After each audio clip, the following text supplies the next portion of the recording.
Would you believe I was inspired by a colony of ants? You've reached Talking with Dr. Terry, 180 Seconds to a Better You. Message number 81. I'm Dr. Terry Wurzbacher, and this call goes out to Jeff in Toledo. No, I'm not desperate for things to talk about. I have different routes for my walks, and one of them has a great place for me to sit and rest at mile 3.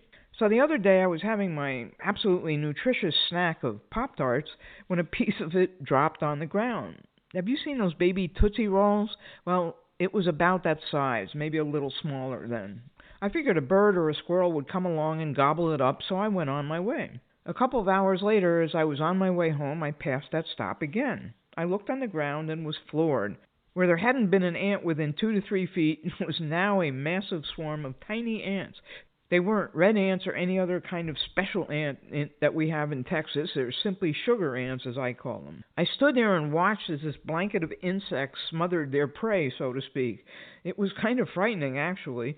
You could tell they had found out about this feast somehow through smell or word of mouth. They have some kind of communication, but it seemed to be like a Black Friday sale at Walmart. I wasn't about to get in close enough to see how they were attacking it, but they were hard at work. I left still in awe. The next morning, less than 24 hours later, there was absolutely no trace of that poor little Pop-Tart. They had wasted nothing, and they had moved on. There wasn't an ant in sight. This showed me what we, as the human race, a small community, or even a team can do if we put our minds to something. These ants were focused. If a car had come along, they would have all been run over. There would have been no scrambling for safety. They were all of one mind.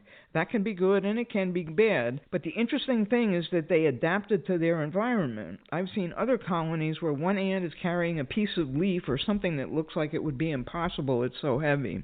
But this object was way too large for just one ant. So guess what? They all converged on it.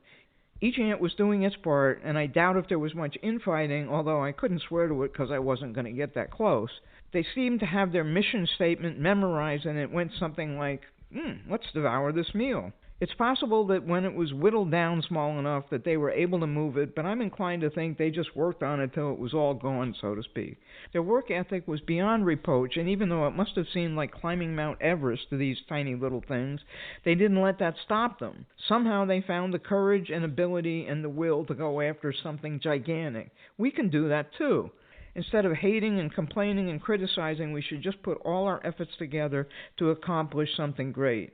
Do this with your family or friends or a team at work. Pick any group. Find a common mission and vow to put all your efforts into finding a way to accomplish it. Let me know if you had any experiences like this.